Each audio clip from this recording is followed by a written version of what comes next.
global warming is one of mankind's greatest challenges. In the 21st century, an average increase of 1 to 6 degrees Celsius is predicted worldwide. Climate change is more striking in the Arctic, where air temperatures are rising twice as fast.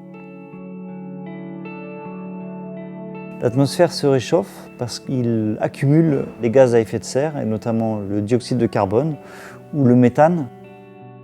Quel est l'impact de ces changements climatiques sur cette région ? En particulier, l'impact le plus évident, c'est l'impact sur l'étendue de la banquise. Cette banquise est de plus en plus petite, elle a diminué de près de 40% au cours des 30 dernières années. On s'attend à ce que cette réduction ait un impact direct sur tout ce qui vit dans l'océan.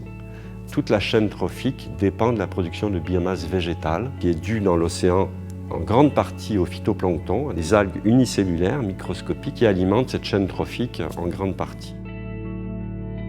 The biggest change in the Arctic ecosystem is the change in light levels. That's going to produce an increase in plankton production, and that's going to produce an increase in biological productivity everywhere. This light increase stimulates life in the Arctic Ocean.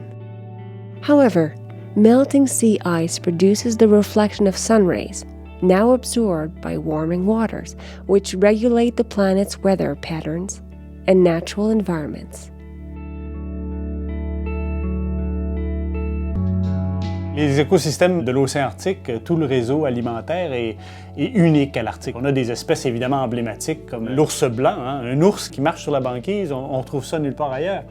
Mais beaucoup d'autres espèces sont extrêmement adaptées à ce monde étrange, ce monde extrême. Et tous ces hyper-spécialistes-là sont en péril dans le sens que si on transforme leur milieu, eux vont être rapidement remplacés par des animaux qui vont venir du sud. Et donc, au fur et à mesure que la couche de surface de l'océan Arctique se réchauffe et que sa banquise disparaît, les atouts, si on veut, que possédaient les hyper-spécialistes arctiques disparaissent. Et à ce moment-là, ils vont soit se mélanger à des populations animales qui viennent du sud, soit être complètement déplacés et peut-être disparaître dans certains cas. Melting ice pack cause other consequences. The opening of waterways, access to Arctic resources such as natural gas, minerals and oil, as well as tourism development. The Northwest Passage connects the Atlantic and Pacific Oceans, but more ships cross the Arctic in the northeast between Europe and Asia. The progressive disappearance of ice caps will transform these maritime routes. On pense que d'ici 2030 peut-être, ou même avant, l'océan Arctique pourrait être libre de glace complètement à la fin de l'été. Ce qui va évidemment rallonger la saison de navigation, ouvrir de nouvelles voies maritimes. Il est fort possible que les navires, les cargos, etc. puissent passer directement au-dessus du pôle Nord et traverser du détroit de Fram, en fait, du secteur américain et européen vers le secteur asiatique, directement au-dessus du pôle. Il y a d'autres impacts importants des changements climatiques. Entre autres, on observe aussi une fonte progressive du permafrost. Le permafrost, c'est le sol qui est gelé à quasiment longueur d'année, qui est présent aux hautes latitudes, tout autour de l'océan Arctique.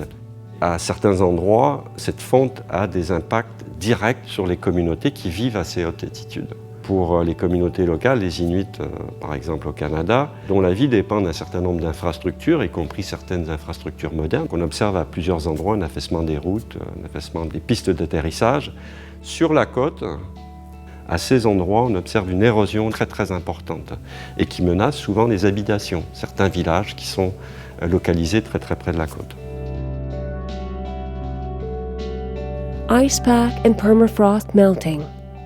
Boosts in commercial navigation and sunlight penetration. Climate change affects the Arctic at the highest degree. How will phytoplankton and the entire ecosystem be affected? That is the central question of this scientific adventure.